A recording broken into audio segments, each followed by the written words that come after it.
Good morning, everyone. Today we are talking about Jeremiah's call.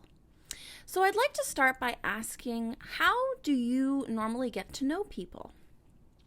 I know that for my son Arthur, who started school for the first time this year, it can sometimes be tricky getting to know people, especially when you haven't had a chance to make friends or talk to many people over the last couple of years because of how we've been trying to keep each other safe and stay home.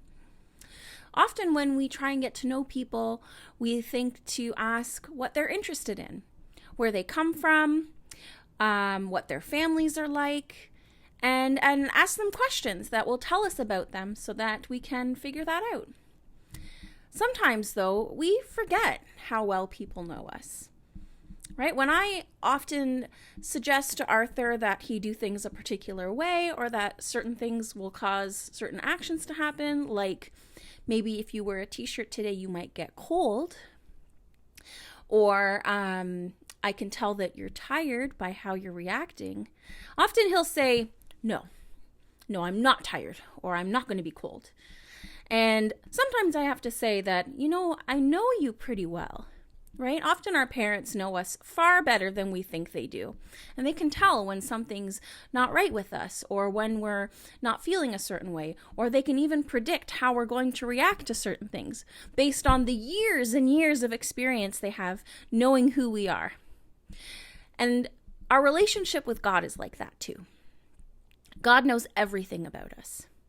And in the case of Jeremiah, God tells Jeremiah that God has known all about Jeremiah, has known Jeremiah since before he was born, and knew everything about him and what he was going to be like, and knew that he was going to be a prophet before he was even born. Can you imagine that God knows everything about you before you're even born? So I want you to think a little bit about God's call and what that means. Now, God didn't call Jeremiah on the phone. God called Jeremiah in a spiritual way. But could you imagine, I want you to think for a minute and imagine what it would be like if you got a phone call from God. What do you think God's message to you would be? I know if it were me, God would probably tell me to calm down, because I get worried a lot of the time. And God would probably tell me that everything's going to be okay, because it usually is, right? I have so many years of experience that tell me that no matter how challenging or frustrating things get, that they're going to be okay.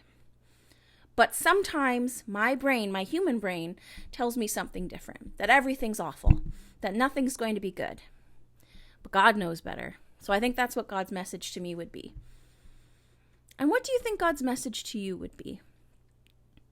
I want you to think about that and maybe write it down for yourself and put it somewhere safe, so that when you might forget, and we do, when you might forget about our relationship with God and how God knows us best, that you might be able to take that piece of paper out from somewhere and look at it, draw a picture, write something, and look at it and remind yourself what God's message to you is, because you are perfect and loved by God.